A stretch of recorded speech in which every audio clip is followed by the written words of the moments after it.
Thank you so much.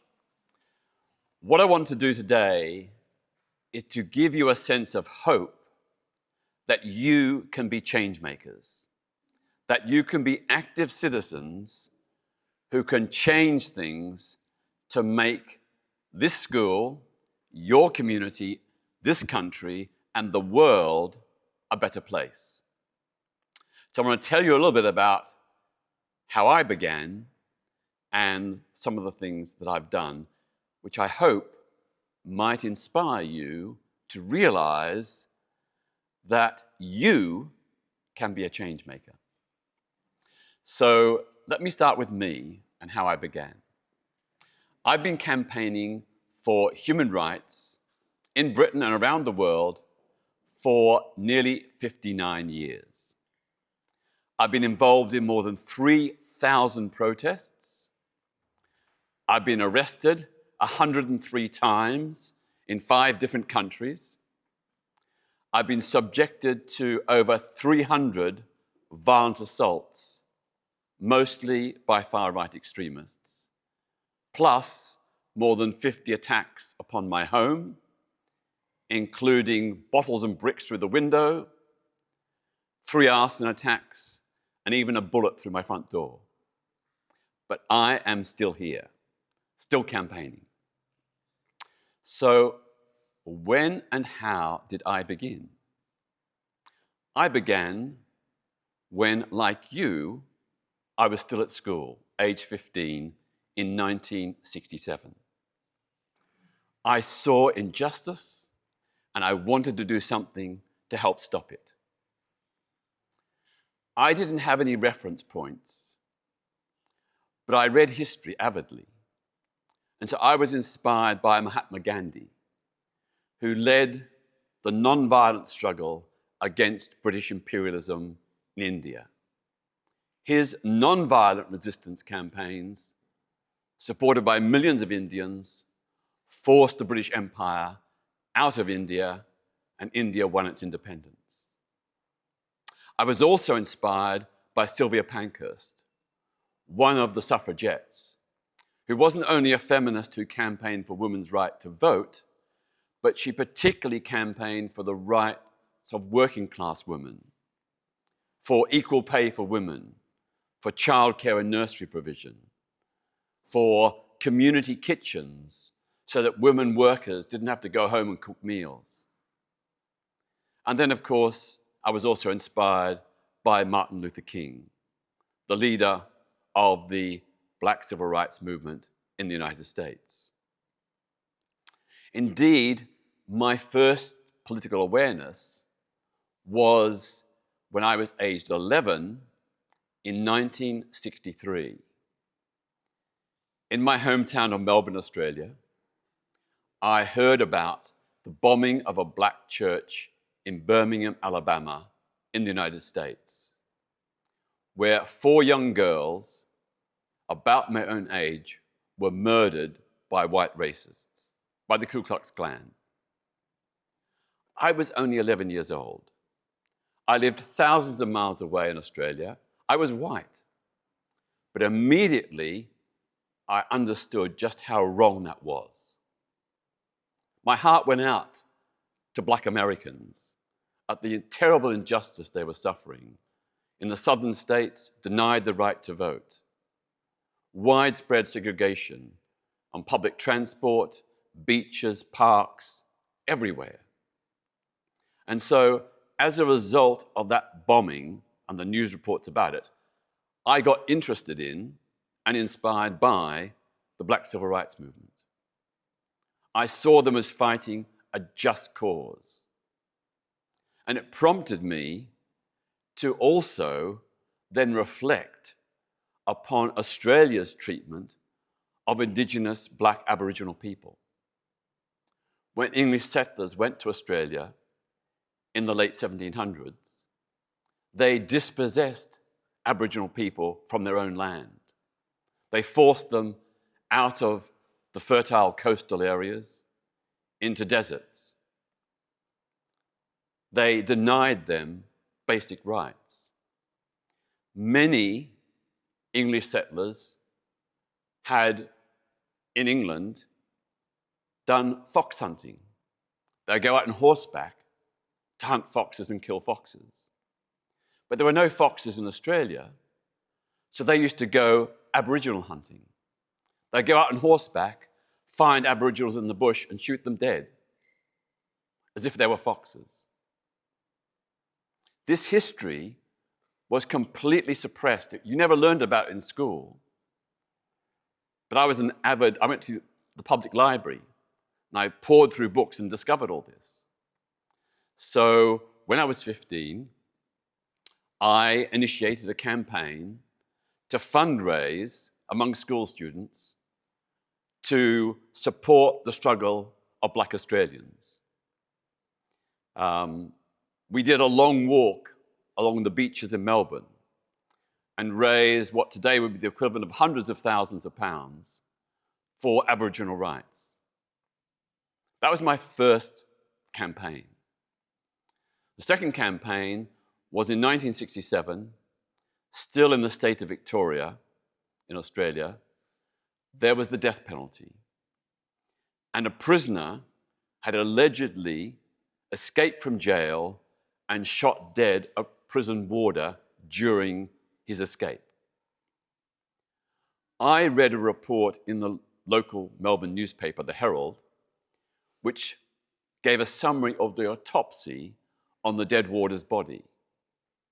And I worked out, at the age of 15, that from where the escaped convict was standing and where the warder was standing when he was shot, he could not have possibly fired that bullet, because it would have to do a U-turn in midair.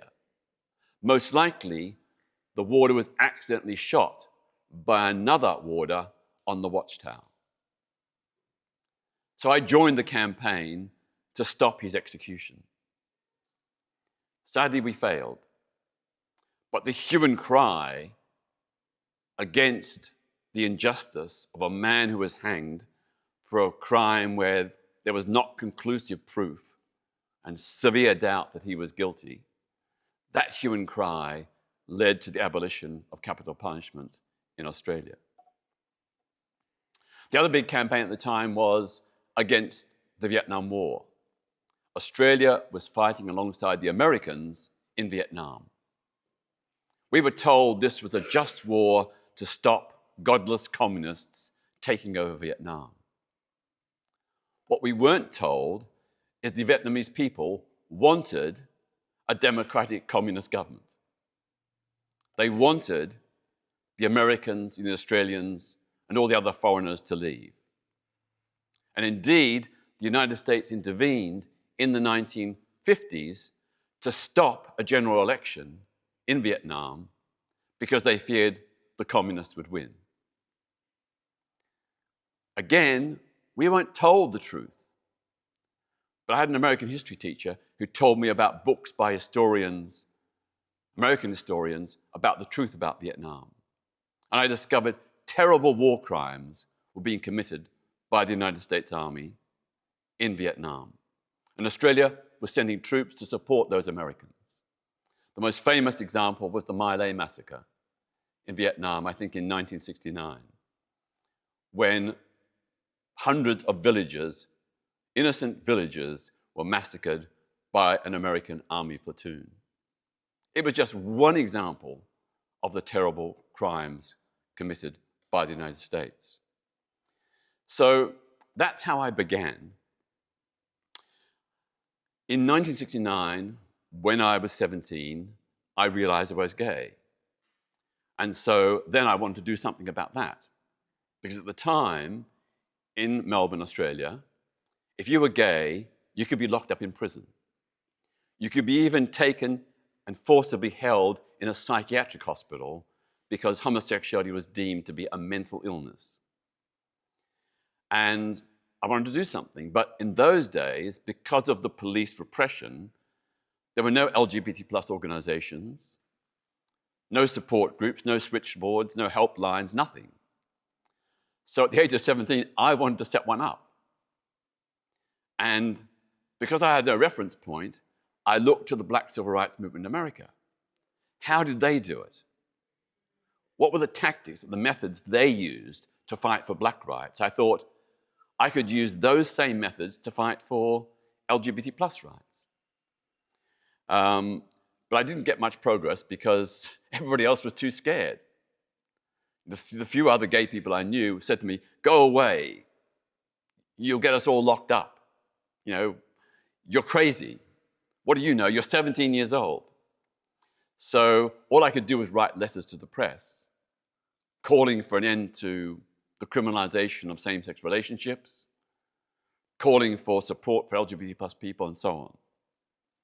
But initially, I dared not sign my name or give my address because I feared the newspaper might hand the letter to the police and the police would come and arrest me. Over a few months, I gradually signed my name and even eventually gave my address. Fortunately, no police ever came to my door. I don't know how effective those letters were, but I did what I could in those times. It wasn't until I came to London in 1971, aged 19, that I was able to join the newly formed Gay Liberation Front. It was the first mass movement of LGBT plus people in this country. The first time ever that thousands of LGBT plus people came out and started protesting for their rights. It was a watershed moment. And we had a very simple slogan: gay is good. May seem not much now, but in those days, that was revolutionary because society said gay was bad, mad, and sad. The psychiatric and medical professions in this country, at public expense on the NHS, used to treat homosexuality as an illness. And I had friends who were taken to psychiatric hospitals, strapped to chairs, and given electric shock treatment to try and cure them of their homosexuality. One man actually died, and the doctors got away with it. No prosecution. I'll skip forward a bit and just remind you that until 1999, Britain had by volume the largest number of anti-gay laws of any country in the world, some of them dating back centuries. More anti-gay laws than any Arab or Muslim country, more anti-gay laws than Russia or China. We had dozens of different laws that discriminate, well, perhaps not dozens, but about 12 or 15 laws that discriminated against LGBT plus people. That was until 1999. And then within 14 years, by 2013, with the legalization of same-sex marriage, all those anti-gay laws were repealed. And how did that happen? It came through a combination of protests and lobbying Parliament and government. So in 2000, we had an end to the ban on LGBT plus people serving in the armed forces. In 2001, we had the equalization of the age of consent. Because up until then, the lawful age for sex between men and women was 16, but for men to have sex with men, it was 21, so 5-year gap. And young teenage gay men, aged 16 to 21, could be jailed for 2 years, and if their partner was 21 or older, they could be jailed for 5 years, until 2001. Then we had laws to give LGBT plus people protection against discrimination in employment, housing, the provision of goods and services. Up until 2003 and 4, an employer could refuse to hire you if you were gay, lesbian, bisexual, or trans. A landlord could evict you from your property until 2007, 2008, if you were LGBT plus. So all those laws changed within that very short 14-year period. That's the fastest, most successful law reform campaign in British history. And I'm so proud that I was part of it with thousands of others. So all these changes came about through protest. Protest is the lifeblood of democracy. It's the motor of social change. Every great social achievement has begun with protests. The Chartists in the 19th century fought for the right of working class men to get the vote.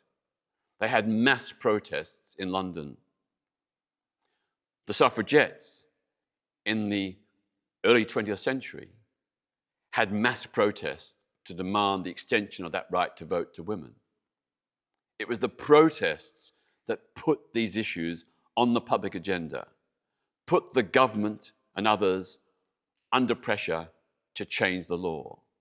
If there hadn't been the pressure of protests, changing the law would have taken much, much, much longer. So protest is really pivotal to all the gains we've ever won. You think about the right to a free press. Britain didn't have a right to a free press until just over 200 or so years ago. There were restrictions on the press, state censorship, taxes on newspapers to make sure that ordinary people couldn't afford newspapers.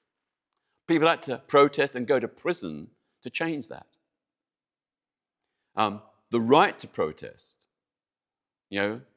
has been a hard-won, precious freedom, but it's now under attack, and has been under attack for the last 4 decades.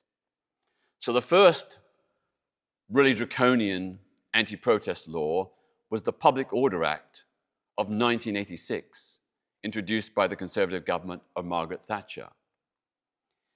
It made restrictions on words, placards, signs, behavior in public.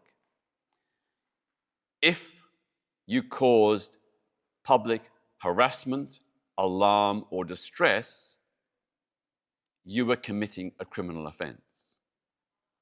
So when we campaigned for LGBT plus rights in the 1980s, 1990s, and so on, some of us got arrested because the police said that campaigning for LGBT plus rights causes offence. People will be distressed seeing signs calling for gay law reform. It's hard to believe that happened, but it did.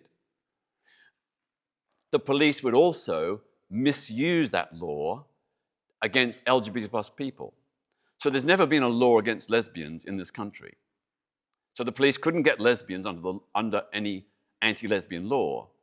So they would arrest them under the Public Order Act saying lesbians cause harassment, alarm, or distress. So it's a famous case of 2 lesbians giving each other a goodnight kiss at the ticket barriers at Victoria Station. I think it was about 1991. They got arrested. The police said, your behavior caused public harassment, alarm, or distress. People would be shocked to see 2 women kissing, therefore we're arresting you. They were taken to court, convicted, and given a criminal conviction, a criminal record. So there's just examples of the way in which the law has often been misused. That law about public harassment, alarm, and distress, that was introduced to combat football hooliganism and violent street disorder, like rioting. It was never intended to be used against peaceful protesters, never intended to be used against same-sex couples kissing. So this is a lesson to us all. Beware of the unintended consequences of government legislation. Since then, things have got worse and worse. Under the Police Crime Sentencing Courts Act, only passed a couple of years ago, the government and police, the Home Secretary and police, have powers to intervene to limit and restrict protests. They have the power to do what they want to restrict protests that they disapprove of. This is like a law out of Putin's Russia, not a democracy. We have also had the laws against public nuisance. Nuisance? A nuisance is like a bad smell or, a rowdy dog. But now, the law says that if a protester causes a nuisance, he or she is committing a crime. So this is the effective criminalization of peaceful protest. And many of you will know or heard of Just Stop Oil, who did protests against climate destruction, and for slow marching in the street, for climbing on bridges and gantries. They were arrested, charged and convicted for causing, quote, a public nuisance. This is the kind of law they have in all totalitarian states. It shouldn't be a law in a democratic country. Just a week or so ago, the Labour government has announced it's going to allow the Home Secretary and Police to ban repeat protests. Ban repeat protests?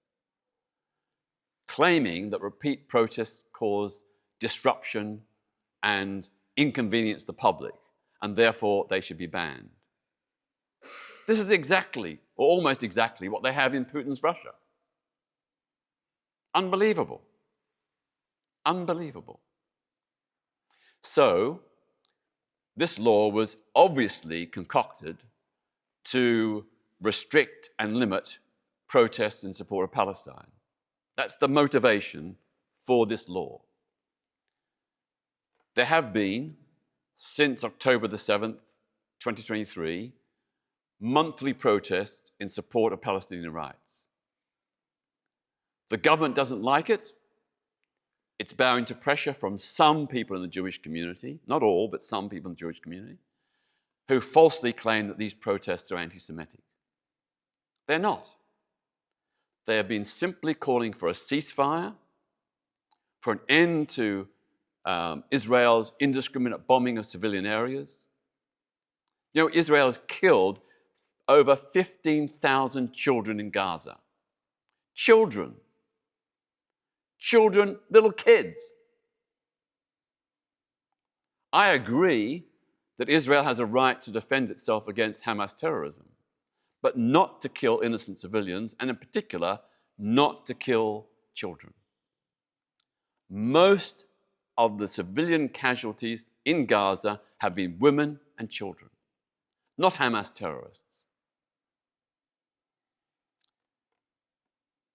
There's been a whole argument that Jewish people feel intimidated by these protests.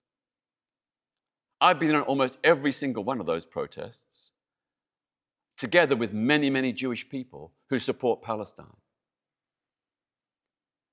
There's never been any intimidation against Jewish people. Jewish people feel safe to come on those protests.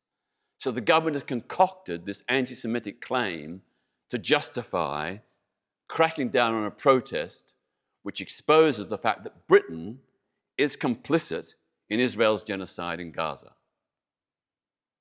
We supply weapons parts and intelligence to the Israeli Defense Forces. We are complicit in those war crimes and that genocide. And the government doesn't like the fact that people are exposing this and protesting against it. So it wants to prevent repeat protests. This is extremely dangerous. Protests are the lifeblood of democracy. It's what distinguishes democracies from states like North Korea. But the government wants to restrict that even more, even more. So I would say we have to really safeguard and protect our right to protest. And that includes the right to protest for people I disagree with.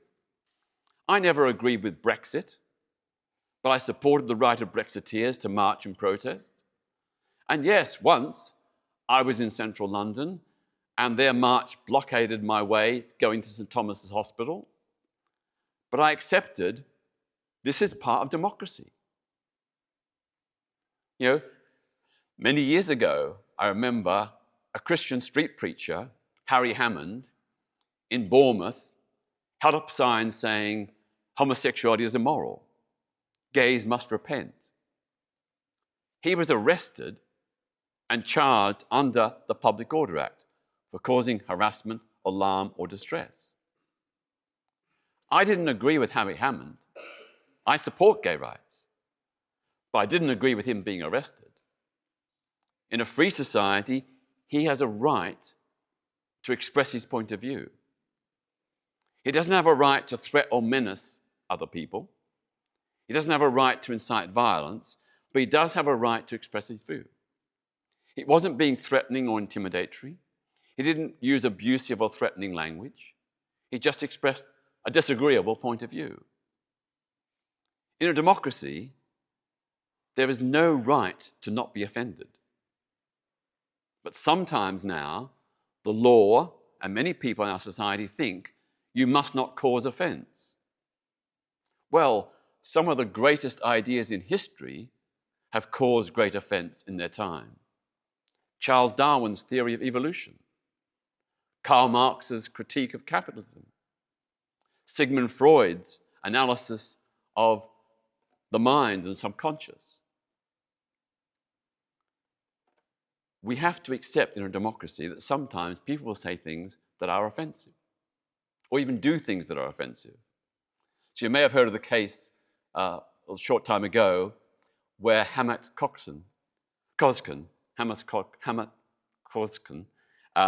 was arrested for burning the Quran outside the Turkish embassy.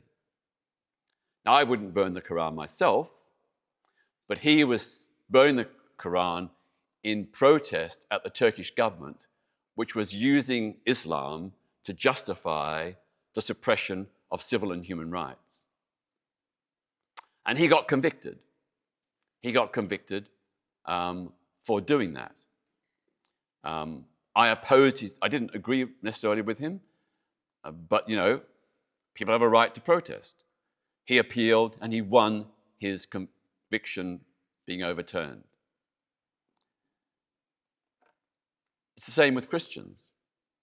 There used to be a law against blasphemy in England and Wales, which meant that robust criticism of Christianity or ridicule or satire on Christianity was a criminal offense. We had to fight for many, many years to eventually get that law repealed. And we argued, you're entitled to your religious belief, or your political belief, or my belief, or your belief. We're all entitled to that. But you can't say that other people are not entitled to criticize, satirize, or ridicule. So I would defend the right of people to burn my books. I've written a few books. If people disagree, they can burn my books. I don't agree with them, but they can burn my books. In a free society, we have to accept that people will have different views. And sometimes those views are disagreeable, even offensive. But the way you counter that is by argument, by reason, by logic, by evidence, by telling personal stories. So in the 1980s, in this country, conservative politicians, not far-right extremists, but conservative politicians, said that gay people should be rounded up and put in internment camps, in quarantine camps. One conservative politician even said that all gay people in Britain should be rounded up and gassed. Now, that was close to incitement to violence. But I defended their right to speak, but I challenged them with arguments and reason. I didn't ask for the police to arrest them and jail them. I said, this is why they're wrong. And by challenging those extremists and bigots, over time, I and others helped change public opinion. So we now have a more liberal, accepting, understanding society towards LGBT plus people. And black people have done the same, fighting racism in this country. It was a huge, huge battle in the 1970s and 80s. A huge battle. But the way black activists won was by challenging racist views to show why they were wrong. And also protesting against the far-right extremists as well. So words are a weapon. a non-violent, peaceful weapon which is far greater and more powerful than a sword or a gun. So I've just finished, so we've got some time for questions and answers. As I said at the start, all social change is a result of activism, of people getting up, standing up, speaking out, and working together for change. That's the way we make change happen. And it's so important that all of you try to do something. I'm not suggesting you do some of the crazy things that I've done, like trying to arrest the Zimbabwean dictator Robert Mugabe, going to Qatar and holding up a placard demanding equal rights for women, LGBTs, and migrant workers. You don't have to do those crazy kind of things, but do something. And it might relate to this school, it might relate to the local community, it might relate to wider, broader issues in Britain and around the world. But do something. Because if you say, well, I'll leave it to other people, they're probably saying the same thing, leave it to other people. You need to do something. It could be quite small. No one's asking for big things, but every little bit helps. And if you join an organization that's working for change, then when you're together as a group, the collective strength, the strength in numbers, makes you more effective. There's organizations like Amnesty International, Greenpeace, animal rights organizations, women's groups. There's loads and loads that you can join. And sometimes it just means signing an email petition, writing a letter to your MP. There's a very good website called writetothem.com. Writetothem.com. If you go on there and you give your postcode, it will tell you who your member of parliament is and who your local councillors are. And from that website, you can write to them directly. You can lobby them. So it might be about needing more green spaces in Barking, I don't know. It might be about Palestine or women's rights or LGBT rights or black rights. You can email your member of parliament and local councillors directly from that website. It's a very powerful weapon. You know, MPs calculate that if they get 10 emails on a subject, they assume there's probably 100, 200, 300 people who think the same thing. And all MPs are looking for votes. So they will take notice. They may not act immediately, but if you can get 10 or 20 people to email an MP about a subject, you will have an impact. And of course, you can ask to see your MP. You can go to visit your MP at their local advice surgery. So you can, go to the local library. They will tell you where and when your local MP has advice surgeries. It's usually on Friday, once or twice a month. You can go there and meet them in person and then put your case. Whatever the issues that you feel strongly about, you can meet your MP and tell them face-to-face what you think and what you want them to do. It's a really, really powerful thing because both the emails and the face-to-face meetings, MPs sit up and take notice. They want votes. And if they think people are hostile to them, they want to try and do something to keep winning votes and get re-elected. So perhaps use that. And I think you'll find that by doing so, you're making a contribution. So I'll finish by saying, be an active citizen. Contribute something. All the rights and freedoms we now have and enjoy were based upon previous generations standing up and speaking out.